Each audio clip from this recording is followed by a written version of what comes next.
Greetings to all. 2023 would be a year that none of these students or none of the Christites of School of Commerce, Finance and Accountancy would forget. This year, February 2023, our beloved Dean, Dr. Tomy K Kallarakal, would be retiring after a great journey of 36 years into the field of education, out of which 32 years in Christ. And for the same, we would like to cover his journey into this great institution and let you all know how his journey has been and how he has cherished all the moments over here. So we would like to welcome Dr. Tomy K Kallarakal with us in the video today. So when was it first you entered into the campus and how was it back then and now? Now, if you asked me when was it that I first entered into this campus, it was somewhere in the month of, if I remember right, May 1980, even before any one of you were born. I had just finished my +2 and I was thinking of studying in Bangalore because I had my brother staying quite close by. But I was an art student, I had studied economics. So we had that block one day. I casually walked into the principal's office. Then the very first principal, Father Manigai, he asked me, "Yes, gentleman, what can I do for you?" I said, "Father, I would like to study BCom here." Then he asked me, "What have you done for your +2?" I said, "I am an economics student and I have scored this much of marks." Then he said, "Bangalore University does not allow non-commerce students to pursue BCom." With that one answer, my admission was, kind of cancelled. So I went back to Kerala, continued there. But then that time, as you asked, when we came in here, there was just that block one. And there was a small canteen here. And all this filled with grass. There's nothing else. It was just a college, if I remember, something like 69 starters, just 11 years old.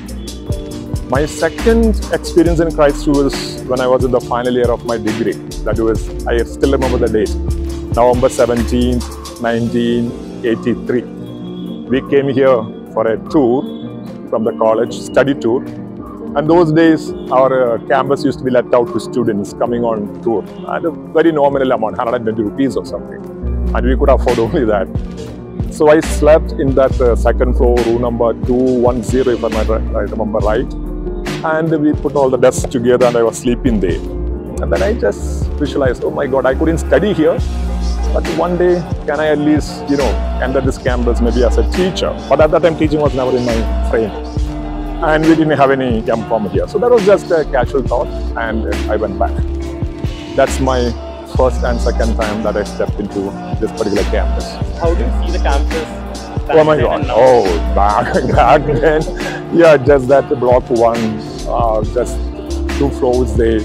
I still remember there was a coconut tree in that, what do you call that? Island that was there. That was a very prominent coconut tree. Not many coconuts on it, but then that was the only place. And I remember when I came in 1980, I don't think there were any girls here. It was a boys only college. So, and no buildings whatsoever. But in 1991, I think, that block 2 was inaugurated. To be precise, on July 3rd, 1991. That's the day, 2 days after I joined here as a faculty member. And none of these things were there. So as I said, some grass was grown here for the cows that were there in Dharmara. So that's it. And now, if you come for the first time after those days, you will be amazed. You lose your way, to be precise. Yeah. You can actually say that you have seen the campus growing as a Oh yes, oh yes. This was not even tarred. It was just, ordinary road. And yes, we have seen day by day how the campus was growing, how the students' profile was changing, more and more of girls coming in. I still remember in my first BCom class, there were just 4 girls in the class, and all the others were boys. Faculty members, I don't think there were any lady teachers those days, or maybe a few of them. That's what it was way back. And now, it's amazing the way our institution has grown. Yes. So you mentioned that teaching was never the first thought as a career. So then, why did you choose teaching as a career? Was it a conscious choice? Yes. Of course, initially, I didn't have teaching as a career option. Because those days, it was all about, you get into the banks or you get into some central government jobs. And every 6 months, the banks, at that time it was called the BSR, Banking Service Recruitment Board, they used to conduct an exam. And we tried to qualify for that, preparation for all that. So teaching was never in the frame. But then, as I said, when I came in 1983 here, on the November 17th night, when I was sleeping in that classroom, that's when as a flash it came. I couldn't study here, but at least maybe if I could teach here once. But then, as I said, there was no MCOM course here. I went back to Kerala Sacred Heart College, to be precise, to do my MCOM. And that's where when one of my professors, he's still there, we still keep in touch, Professor KX Joseph, he asked me to engage a class. He said, Tommy, why don't you take a half-an-hour session? I still remember it was on general management. I was doing my first year of MCOM. The class was over, and meanwhile, I had got an interview call from the State Bank of India because I had written the banking exam. After the class, I met the professor on the corridor. He asked me, Tommy, what are you planning? I said, sir, I have an interview call for State Bank. I'm planning to attend it. And he said, no, I think you should become a teacher. Oh, I was really surprised. So what makes you say that? He said, no, the way you handle the half-an-hour session today, I feel there's a teacher in you. Think of it seriously. I was a bit, I mean, what to do I didn't know because all we were talking about banking those days as a career. I reflected, I met him again. He again told me, Tommy, give a thought to it. You are anyway doing MCOM. I think you should become a teacher. Believe me, I tore up that interview letter. I mean, at that time I was real confident because those days to get a job is not at all easy. And my parents were really shocked. And I told them, no, I'm not going to attend the interview. Then I finished my MCOM, and then even before I got my results, I started teaching. I started teaching in one of the colleges here in Bangalore only. It's called the St. Anne's College, Bangalore. Then again, moved to the college where I studied, Sacred Heart College, Tevra. There was a leave vacancy there. I taught there for 1 year. Right from day one till today, my 36 years now completed, I have done nothing other than teaching. So even though it was not my first preference, but I consciously decided to become a teacher, and till today I have never regretted that. I'm happy that Professor helped me to make that decision. Even today, every Teacher's Day, I tell him this. Professor KX Joseph. He is now the Dean of a school in Rajgiri, Kerala. So we still keep in touch. Yes, that's all. So God has given me one more chance to come after 25 years. To Christ. Christ College. Oh. Back to the campus. Academics. No. To discuss about government grants from PM Mohit sir. Okay. For Atal Innovation Center. Oh yeah, we had a discussion the other day with Ivan. Yeah. You are a part of it. We are working with Modi sir. Acha. And So our nice. company with Skyrim. So I had a dream that I have to give something back. Wonderful. Because today I'm standing because of you. Yeah, it's the first time you're coming after 25 years. Yes. Oh, how do you find the campus? Changed. You would have lost your way, no? I was telling them the same thing. I was just telling them that. We had a canteen. Yeah, that's what I was telling them. All this, we had a lot of grass They here. have become very sophisticated. Sophisticated, including people in corporate. No. Yeah, but your batch had blazers, I still remember. We used to, when we used to see, we used to wear it. Yeah, that's all. Tie also. I was telling them, 99 I was coordinating your BBM program. I was talking about SP that we had. Today we are having the SP here. Yeah, Jay Singh's batch, I still keep in touch with him. Good. So we'll have the meeting now With whom are you going to? Ivan Jose. Okay. We are Wonderful. also working with other 14 colleges. We are looking at joint research and development. Okay. I think from those years, maybe I am or a couple of us only more left here. How many are there? I am there, Dr. Jane Matthew, you know him? Jane Matthew, I was taking income tax. No, I was taking income tax. Jane Matthew, I don't know whether I doubt whether he taught you. You Josie Kuti. Jose Kuti father, he is retired. He was the principal of Christian College. Then Dr. Prof. Vijay he is not there. He left. All the others have left. So how do you manage between your personal and professional life?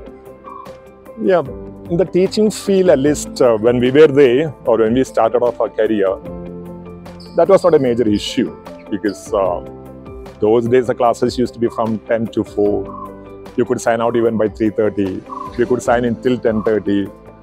And it was always a blessing that I always stayed very close to the campus. I mean, somehow, hardly 6 months I have stayed away. Otherwise, all within walkable distance. So, spending quality time at home with my children or the family that was just growing, it was not so difficult.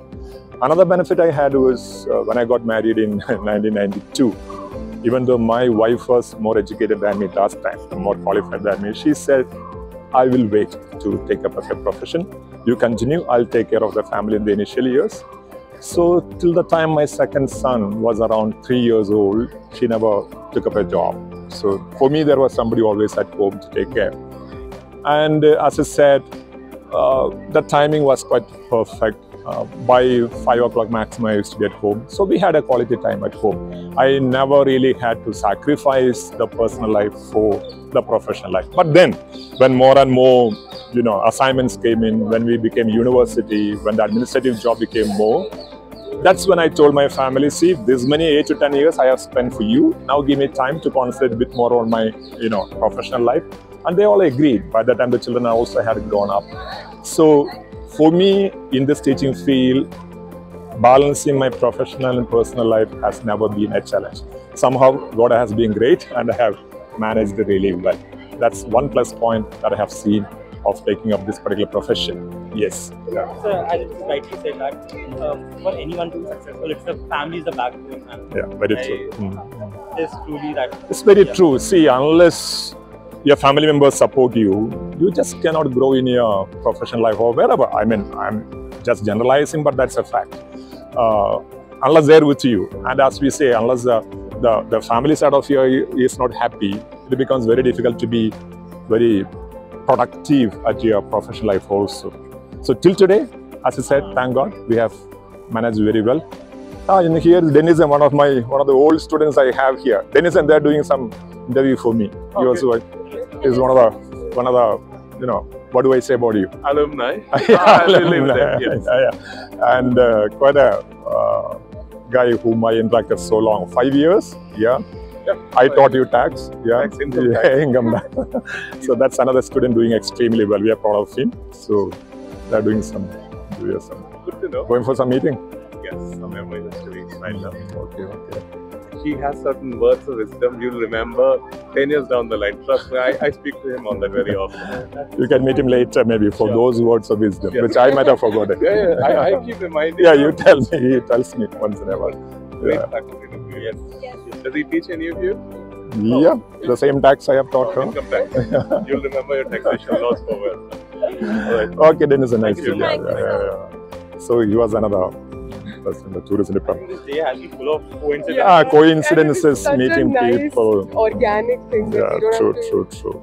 As I said, that's where the coconut tree was, in those years. Still there or? Coconut tree, where is that? No, on that island itself we had a coconut tree. Yeah.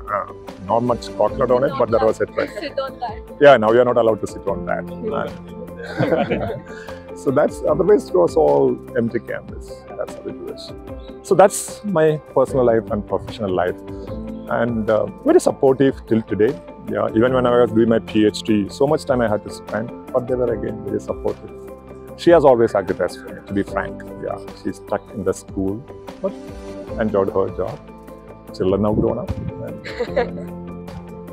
So you mentioned that you joined the university in 1991.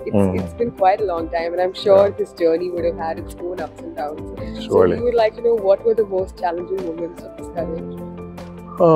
Challenging moments for me as a person, initially it was all smooth. Things were going as per the schedule. Then we became an autonomous institution.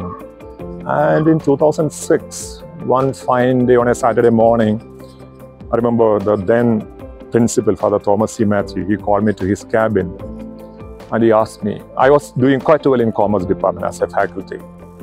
He asked me, Thomy sir, what will happen if you move out of commerce department?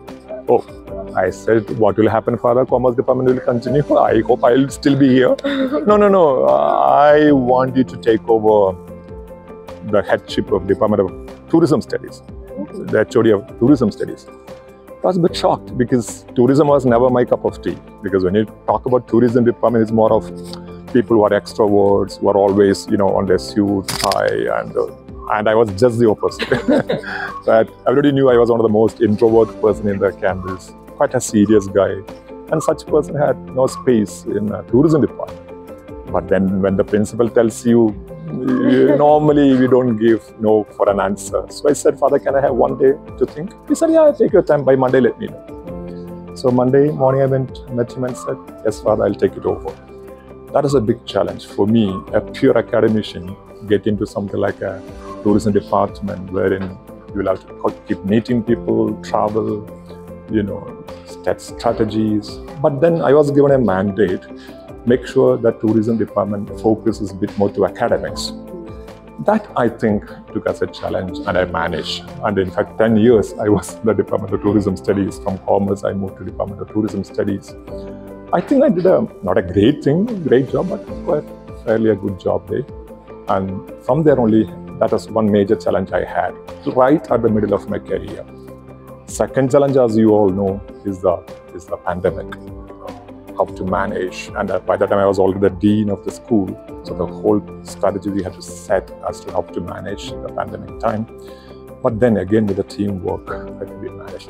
But if you ask me today what's the biggest challenge, for me the biggest challenge is the technology. I just can't get the hang of it. Managing somehow, but then I wish I knew a bit more of the technology side of it so that I could be more confident in engaging.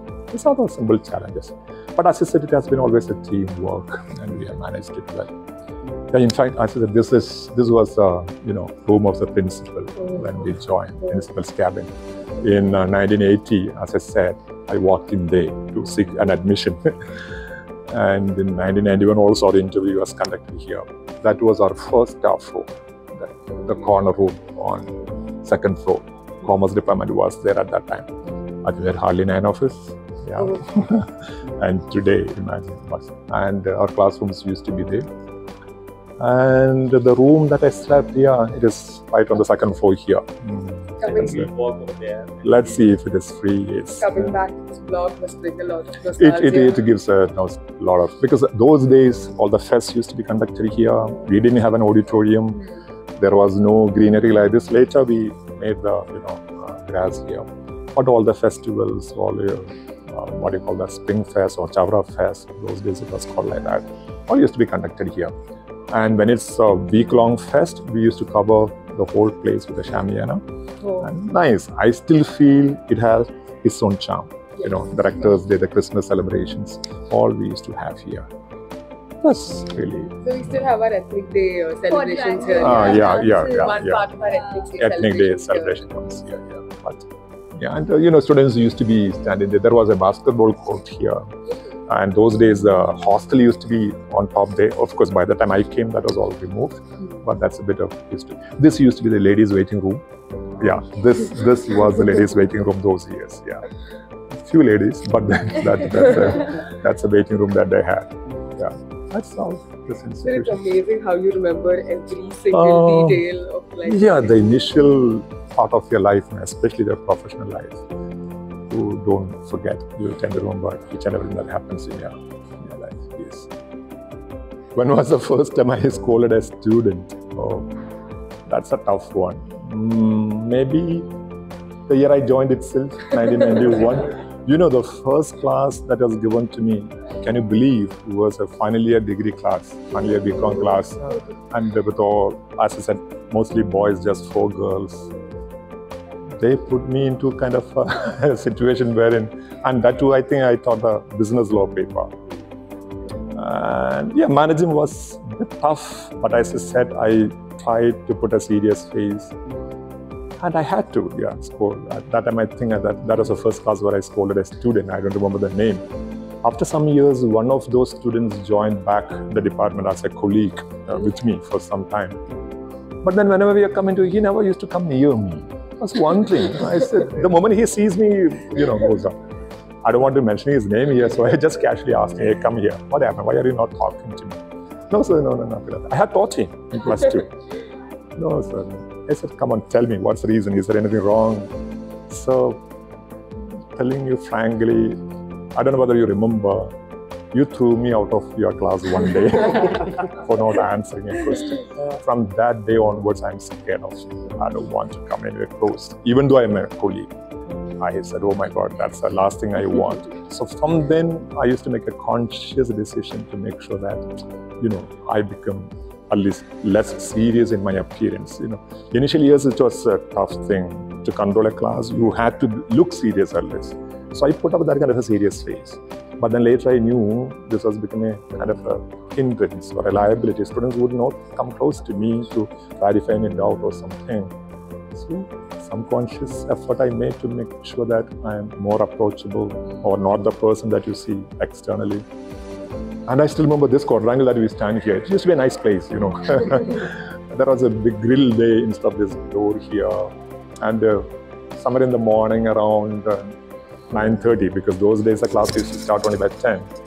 9:30, students used to wait there as a group. Just wondering what they were waiting for. The thing is, there was an attendant by name Mr. Joy. He used to come and write on the blackboard the teachers who are on leave for that day. And students used to be anxiously waiting to see whose names appear there. And the moment they say, okay, Professor Tomy leave or Tomy sir leave, they used to make a lot of noise, because that hour was free for them.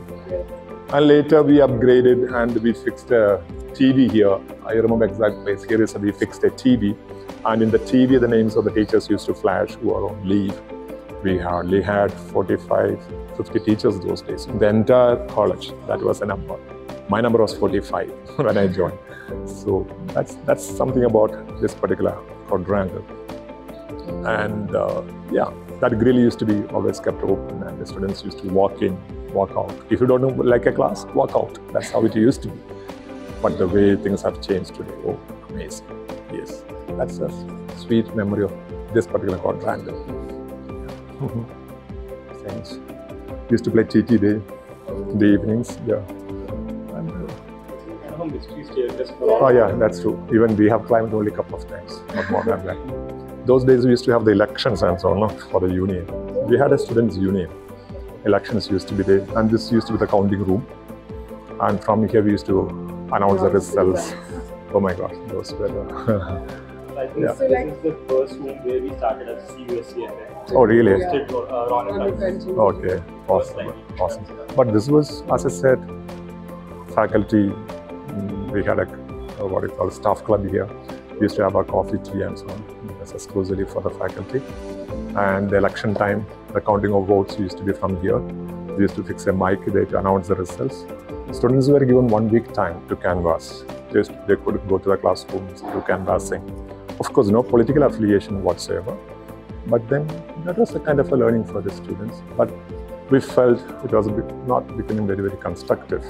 That's when we moved to the present system of student council. The same thing, but at that time, students used to vote for them. Actual elections used to happen. Yes. So like there were campaigns? Yes. They could campaign for a week, not every day. For a week they could. Nomination, all that used to be there. Then union, installation of the union. Then union only used to conduct all the activities, all the events, like the student council today. Yeah, those were also a bit of good memories that we have. That used to be, as I said, our staff room. My first class, if I remember, was very close to the staff room. Then most of the BCom classes used to be here on this floor. Yeah.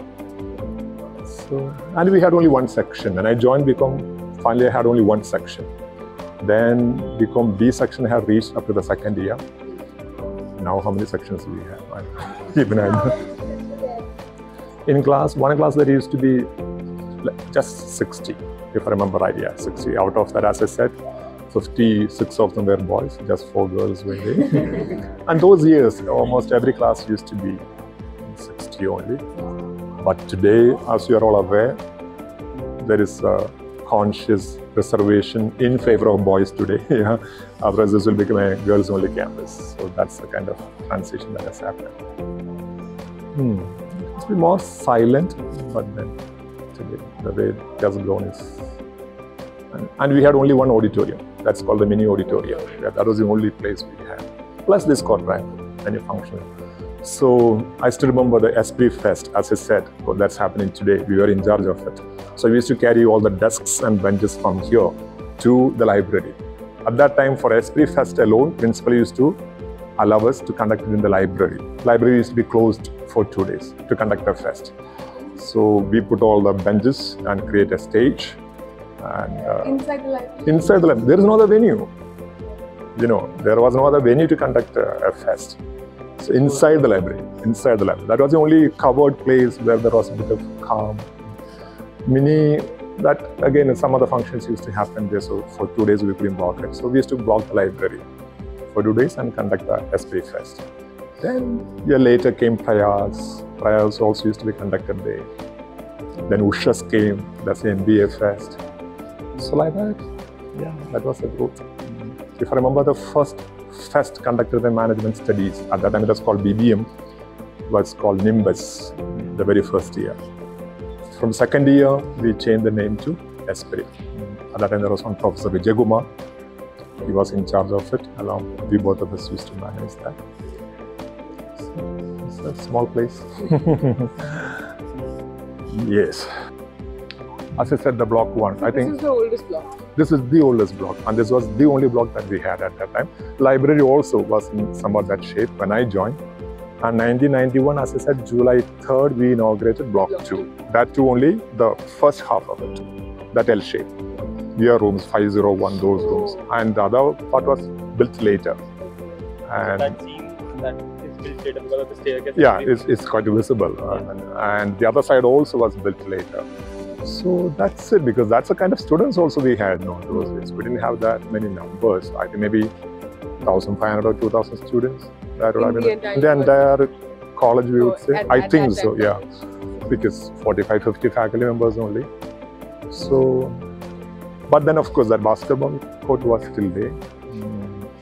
Games we used to give a lot of prominence. Christ College was known for football, hockey, and all that.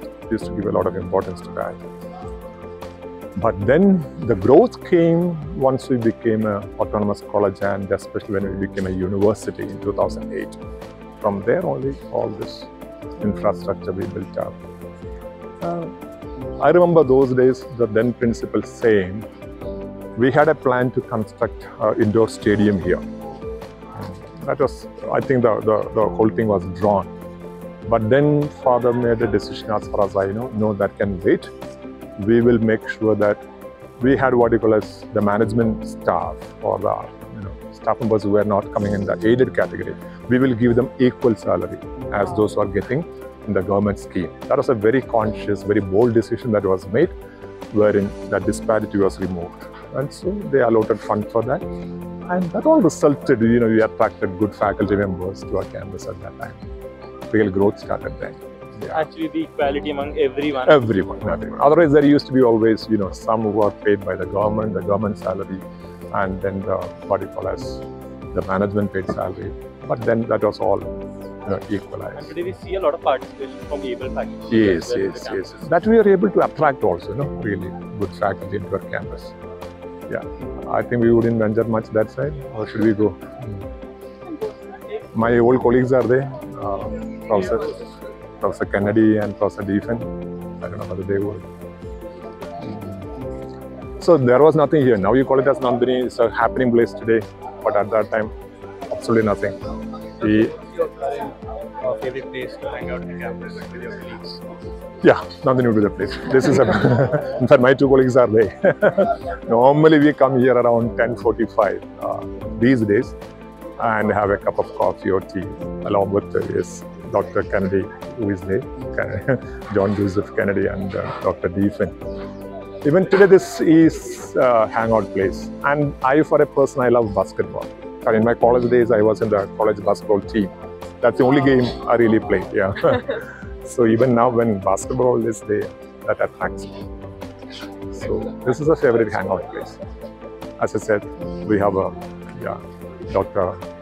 John Joseph Kennedy and Dr. Bisin here. Hi, Kennedy. They are making a small video for our school. So I say my good old friends are here. I'll just say hi to them myself. So Dr. Kennedy, we all joined together Dr. Devan, yes, he joined even before me.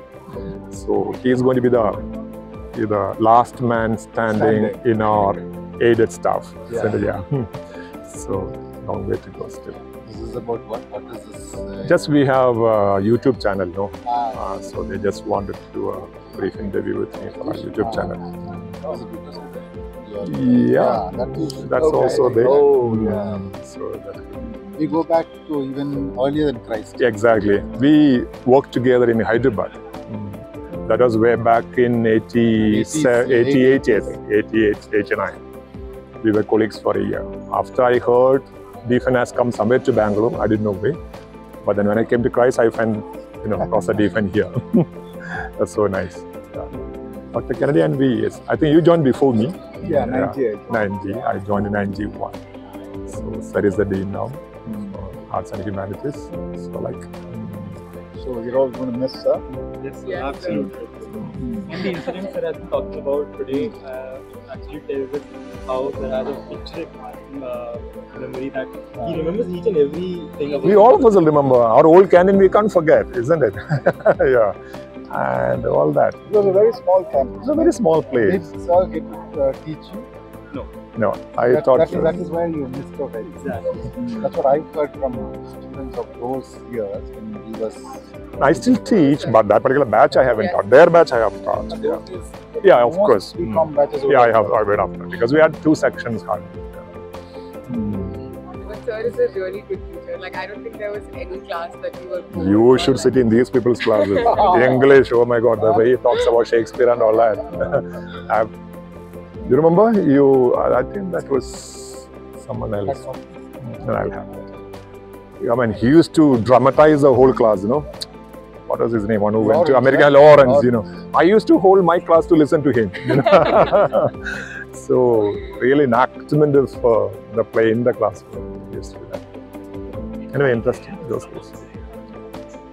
Okay, yeah. There you go. Yeah. Just, So, sir, you told us about how times were different back then and yeah. today. So, between then and now, if you experience a generation gap between, in terms of what the students require? Okay. Yeah, surely those days when we joined, we teaching was more of a teacher-centric. The teacher comes to the class, and it was kind of a defined first 20-25 minutes you lecture, next 15-20 minutes you give notes, and they expect it, So it was more teacher-centric. He decides what to be taught, and the students listen and they take down the notes and write the exams and all that. But as years went by, you find teaching has become more of student-centric, learner-centric. So that has become a challenge. How do you adapt from one mode to the other? And moreover, I have said in another platform also, we teachers at least, we were taught or educated in a knowledge economy. And today's generation, as you all know, you are more in a digital economy or what we call as connected economy. And that's where we have another challenge. How do we balance these two? But then at the end of the day, even though this profile of the students have changed, all this have happened, for me, it has not been seen as a great challenge because what I believe is a student comes into the class, is there for 50-55 minutes listening to you. And if you can ensure that that time that the student spends in the class listening to you is worthwhile, then whatever the generation, I think our job is taken care of, or what you are supposed to do. So I tell the students right at the beginning, those who attended my class will recollect that. I say in the very first day that 1 hour that you spend listening to me in the class, I guarantee it will not be a waste. You will get to learn out of it. So if that is taken, and now how do you transact that? That is left to you. That's where you try to bridge the generation gap. Say, for example, if today I again go and keep on showing PPT one after the other, those days are gone, I believe. But I remember, I don't know which year, maybe in the 2000, I was one of the first ones to use a laptop in the class. And now, those days it was seen as a big thing, oh, laptop, PPT and all that. But today nobody wants that. So you should be able to change accordingly. And at the end of the day, as I keep saying, make sure the student gets the benefit of sitting in your class for that 1 hour listening to you. Not only necessarily in academics alone, but maybe other things about life, the virtues, the values that you need to gather. I don't say the entire 50-55 minutes you should talk subject. I don't believe in that. Maybe the last 5-10 minutes, inculcate this kinds of value systems in them. So this generation gap, I don't think for me it has been a great challenge. Of course, as I said earlier, the technology has been a great challenge for me. But then I do a bit of reverse mentoring, wherein the students teach me. Students tell me how to manage the technology, how to do this, how to do that, and I get to learn from them. So somehow I have managed without much of a... And another benefit is I have, 2 boys in my home, my own sons. They also belong to this kind of a generation. So they tell me, Dad, this is what you should do, this is what you should not do in the class or while dealing with the youngsters. So that way I get a bit of, filling the generation gap even from them. Yes. And so, apart from academics, what do you see in the generation gap as personality, or you would say apart from academics, what's the generation gap as a Oh my God. In our generation, when the teacher says something, that is the thing. You cannot question. If you have to listen to 1 hour, you have to listen. And your attention span has to be that long. Today, the challenge I mainly face is the generation attention gap is, they can't pay attention. Yeah, the span is very low. You can't keep their attention for more than 5 or 6 minutes, I believe. That's a huge challenge that we face. That's attention span. And then, the cultural background, the way Bangalore city has changed, the culture that has changed, the culture inside the campus itself, the parental pressure, the pressure from the family, all these things, I think the student brings into the class. In fact, my wife, who is also a high school teacher, she tells me, today the students come to the campus with 2 kinds of bags. One is their academic things that they carry. Maybe some of you carry the laptop, some of you carry the books or the notes or the textbooks that you carry in one bag. That the moment the student is in the class, he puts it on the desk or bench and that is lightened. But the other baggage, the burden of maybe the fact that they're coming from a broken family, single parent, no parents at all, staying in a paying guest, no friends around, the campus intimidating, emotional things. Maybe the peer pressure. The peer pressure. All these things, that's another baggage which they carry into the classroom, and who can lighten that? The challenge again for me as a teacher today, or most of us face, is there are 80 or 90 in the class. The moment I look into somebody's eyes, I know there is some problem there, but how many of them can I solve? Or am I qualified to solve that? Should I be venturing into it? So these are the issues which I feel we face today, a major challenge. Which somehow I think we need to address, people are trying to address with the counselors, with the, the peer mentoring, all that. We have, at least Christ University has been trying its level best to address to a great extent. But this is, I feel, a major challenge that we teachers face because of the present generation. And you can't blame them for that. That's what I understand, yes. Just something, apart from all this, apart from the university, apart from anything, your journey in the city of Bangalore itself has been so long.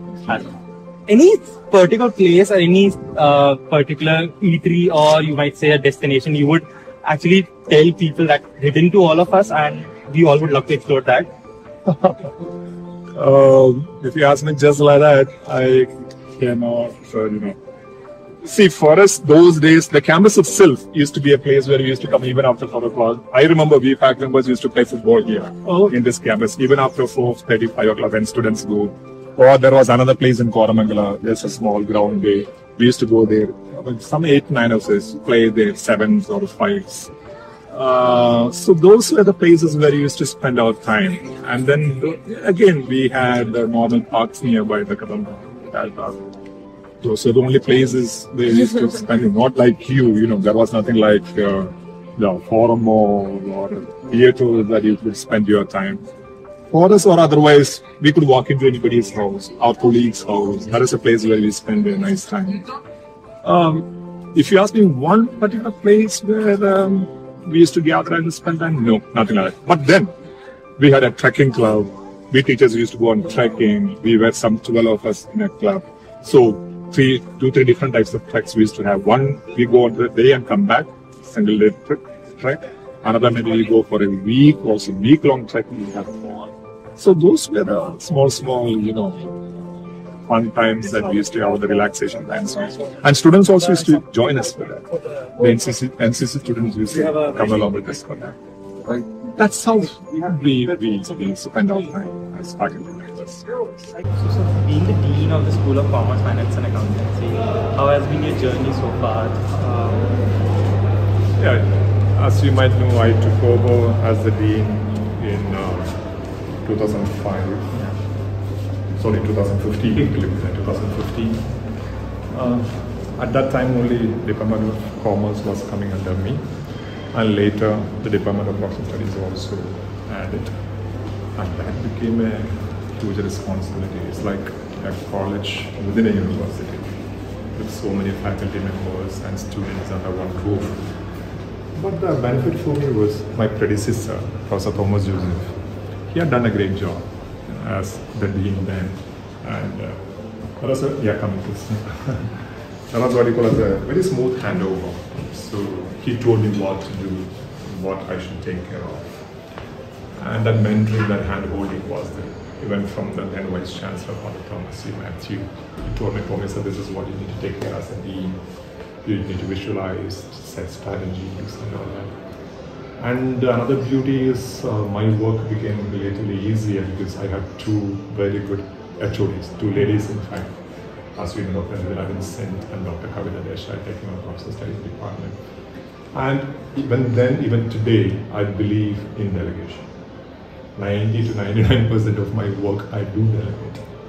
And that's how I feel others also get empowered, to give them the freedom to do.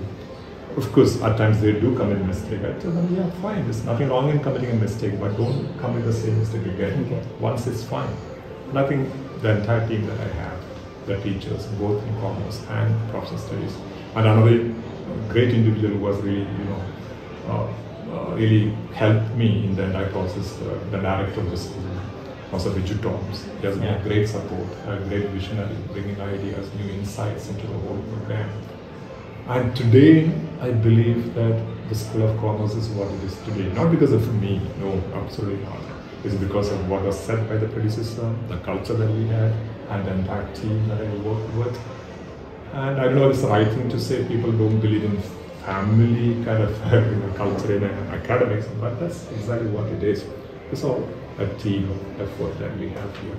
And that's, I would say, if you don't want to succeed, that's a secret of the success. And so this cabin has been your home for the last 8 years in college. Yes, true. So what all experiences did you have in this particular cabin itself? When I sit in this cabin, if again, bit of history, this cabin was the cabin that was occupied by the director of MBA. I remember there was one Professor Copen who occupied this campus. More than that, one Father Paul Chani, our present Chancellor, and was also the Prior General of the CMA congregation. Prior General in the sense, something like the CEO. He occupied this cabin. So these were the kind of stalwarts who were in this cabin. And whenever I meet Father Paul, a couple of months back, I met him. I told him, "Father, I'm sitting in the same cabin where you sat." So that brings a lot of, some nostalgic feeling. And sitting here and seeing all things that are around me, quite a silent cabin, it has given me a lot of insights into what I should be doing on a day-to-day basis. Helped me to set some vision for the institution, to say for the school. Not really anything really great, but then I say something which will take the school, I believe, way forward in the coming years. So those are the kinds of feelings that I have. And I tell my people, you come here, if at all, you need to discuss something, I'm always available. But follow the channel of communication. First, meet the head of the department. If anything that can't be solved today, you come here. And people tell me, or I myself believe that I'm a good listener. Not that I can give solutions to every problems, but then I'm at least able to listen and empathize with them. At the end of the day, I think that's what people need today, somebody to listen to them. So that's what I have been doing as a team. I think so. The hierarchy of this particular room where such great leaders have been sitting in, and it gives the sense of motivation, the spirit itself when you enter the room. Oh yes. sometimes I remember somebody asked me, you rarely see me walking in a slow pace. I always move from one building to another, one classroom to another, one block to another. Somebody asked me, hey, how come Tomy you are so energetic, fingers crossed, yeah. Even in the morning and also late in the evening. I said, it's just that I enjoy what I do. I love what I do. The moment you enjoy what you do, there's no reason for you to be, a bit low or something. Of course, there have been days when I felt low, but the moment I walk into a classroom, that's where the best comes out of me. And the more packed the classroom is, the best comes. I tell my students, if you want me to be motivated, if you want me to teach well, make sure the classroom is packed. Yeah. That's what I like. There are some teachers may be very comfortable with the smaller groups, but this is what I. And wherever possible, unless I'm held up somewhere, I make sure that I'm in front of the class at least 1 minute before the time. And this is a very, very good, amazing, inspiring thing that we all have to learn from sir. Like sir is always on time. We have a class at 2 and it starts at like 2. Sir walks into the class sharp at 2, not a minute late, not a minute earlier. He's always outside the classroom waiting 2 minutes before. See, this is where you as a dean need to set examples. When I tell my faculty members, come on, make sure that you are engaged in bell-to-bell class, I myself should be doing it. Or even before I tell my faculty members, publish this or do this, do that, I try my best to do that. Only then I tell my faculty members. Otherwise, I feel I don't have that moral authority or moral right to tell them. So I try engaging bell-to-bell class. Because for me, I tell them again the very first day, you are 70 or 80 of you in the class. If I leave you 5 minutes early, maybe I become quite a favorite teacher in the class, but I don't want that. If I leave you 5 minutes early, something like minimum 5 into 60 students, something like 300 minutes lost for me. I can't afford that. And I again go back to what I said before. It will not be a waste listening to me for the 50-55 minutes. That guarantee I give to the students. And in that case, I think that's why it's rightly said that a person learns from his own experiences, and that's when you grow and excel in your own life. And that's what I think each and every one of us in the department in the school would learn from you each and every day. That we should learn from our own experiences to actually reflect it into others as well. Yeah. If you want me to leave some thoughts for others also, I think somebody sometime asked me, what is your, for the academics, people who want to come into academics, what is your advice? This is very simple. One, as I said earlier, never walk into a classroom if you are not prepared. Prepare. Second, ensure that the students benefit out of the 1 hour or a few minutes that you are there. It is worth it. And never be partial. My experience tells me that a student hates a teacher who is partial. Be impartial in the way you treat your students, the way you deal with them, and today's generation, I think, I need a bit more of understanding. If you're willing to do all this, that generation gap or those things, I don't think it will be there. Just these are the small principles. It's not that I did anything great. The small things which I believe is still, what holds me or what I feel is very dear to my heart. But today's youngsters may have many other things that are perfectly fine. But for me, these are the 2-3 small things. Never go unprepared. Make sure that the time that you spend is worth it. And at the end of the day, do a kind of introspection. I do that. Or even before I walk to it, I just have a mind map of what I will be doing in the class. And once I come out of the class, I just do a self-analysis, introspection. How was it? Could I have done better? And as you all know, I normally try not to shout at students in the class. I just control the whole class with my 2 eyes. That's enough for me. The way I look at them, they know that they are noted, or he's being bossed, or she is being noted. So better behave. You understand? I think in the 64 hours that the sir is not, he's never yelled at any single student. Yes, sir. He controls with the 2 eyes. Exactly. Even today, and these things I tell in the beginning. There's a kind of a self-disclosure. Yeah. This is what is expected in my class, and this is what I will be. This is how we will transact. And let's have not necessarily a fun time, but a fruitful time in the class. And even today, I ensure I get to take feedback from my students. Even today, I do that. And that helps me. Both formal and informal. Now, if you ask me that the School of Commerce, Finance and Accountancy, where it should be, for me, I feel as an academic department, we need to touch everyone, not only the students, not only the teachers, but I feel the society at large. So it's high time we get into the society and do an impact in the society. Because today the world talks a lot about ESG, world talks about SDG goals, and that's where the university should also find a space. And this school, being one of the oldest schools, or I would say the oldest school in this particular university, we should take that initiative in making an impact in the society around us, and we are moving towards that. So of course academics, the transaction here in the university, in the classroom, that should happen, that is bound to be there. But for me, the future in the next 5 years, I would say, is something beyond the borders of our university, in the villages, in the society, in the places where they need us the most.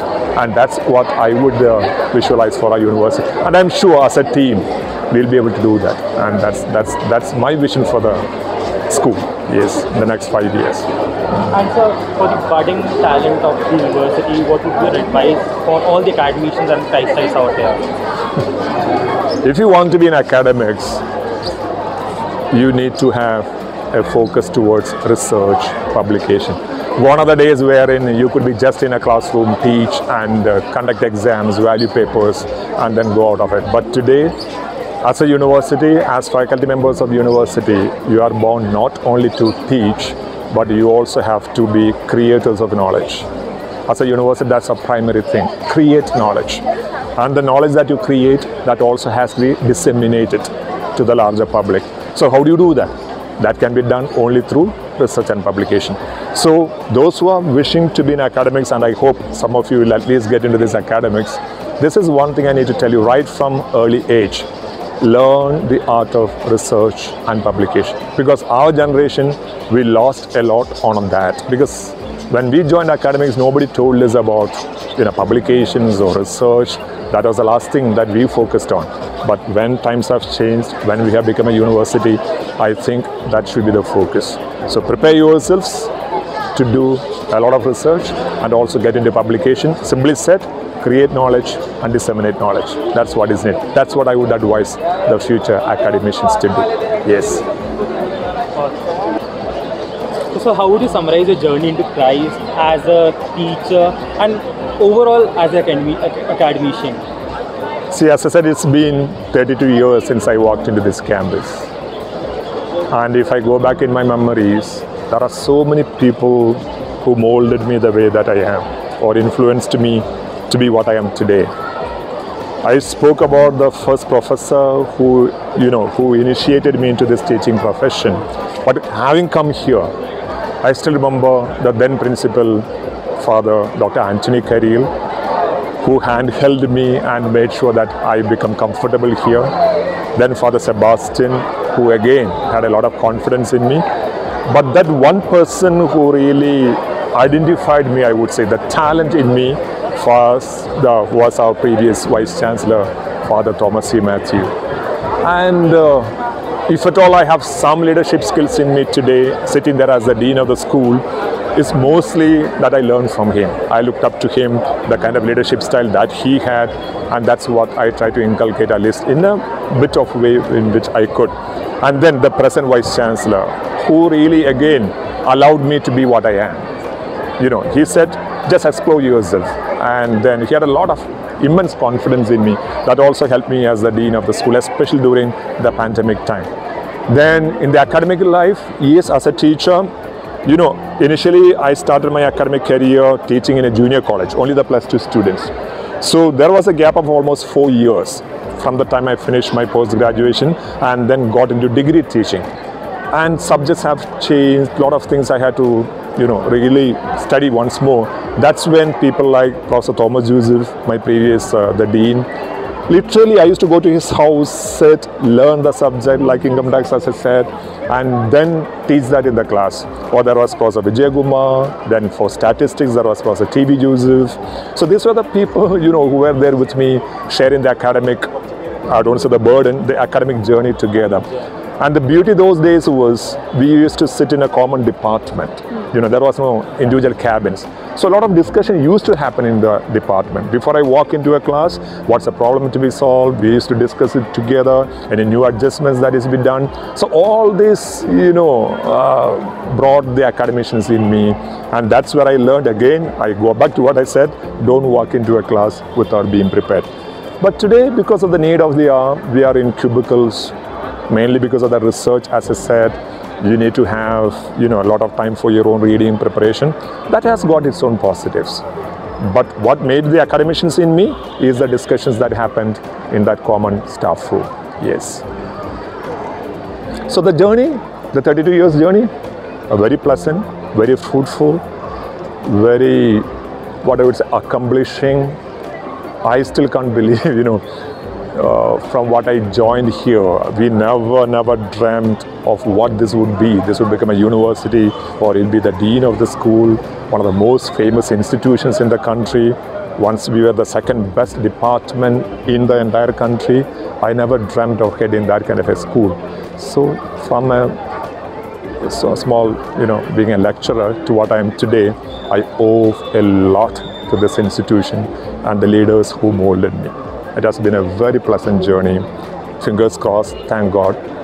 Very little of difficulties I had in my academic life. A smooth, pleasant journey. And I hope in future also it will go on like that. That's my wish. Yes. Thank you, sir. Yeah. So, thank you. I hope something comes out of it. Yeah. Yes, sir. Sure. We all learned a lot today just by talking to you. And we would The like experiences you told us, the instances, particular instances you told us. No, whether those experiences are relevant today, I do not know. But these were the experiences which made me what I am today.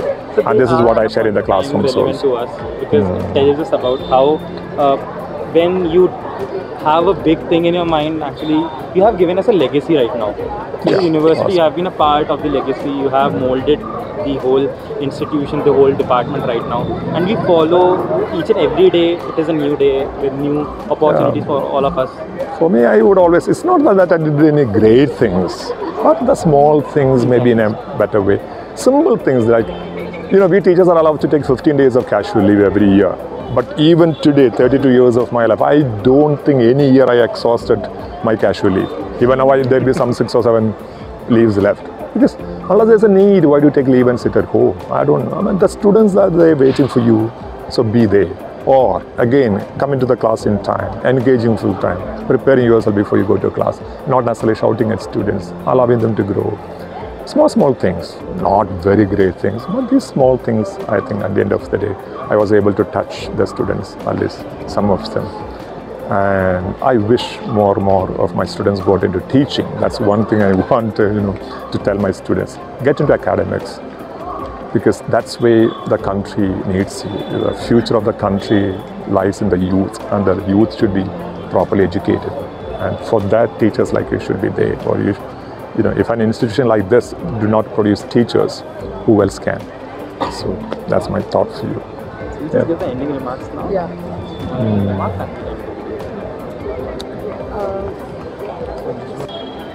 As this interview comes to an end, I'm sure that we all have learned a lot through this walk, not only through our beautiful campus, but also through Sir's journey as a teacher, academician, and as the dean of our school. We would like to thank him for his valuable time. We know he's a very busy man, and to take time out of his busy schedule to have an interview with us students, it means a lot to us, and I'm sure to everybody who watches this, they would have also learned a lot from you. Thank you so much, sir. Yeah, I also would love to thank, first of all, God Almighty for having brought me here into this campus. Then my previous principals, vice chancellors, right from Father Anthony Carriel, then Father Sebastian the Cadet, then came Father Thomas C. Matthew, and the present vice chancellor, Father Abraham, and pro-vice chancellor, Father Jose. My HODs, right from Professor James Alunkara, who passed away a couple of months back, then Professor Vijay Kumar, Professor Thomas Joseph, Father Joe Scooty, These were the people who I would say made me what I am. And I just cannot forget my previous two HODs, Dr. Bisin, Dr. Kavitha Desai, and as I said earlier, the director of the school, Prof. Biju, and the present head of the department, Dr. Karthigai. These are the people who made my journey here smooth and pleasant. Yeah, thanks to them Thank too. you so much And thank you for to giving you. us a legacy of lifetime. Thank you so much. Thanks to you too. Yeah, I know you spend a lot of time preparing for this. Hopefully, yeah. Yes, sir. Thanks a lot. Thank you. Okay, see you around. I stay close by here. I'll walk away this way. I normally walk up and down. Yeah. Okay then. Take care. Thank you. Yeah, I'll move this way.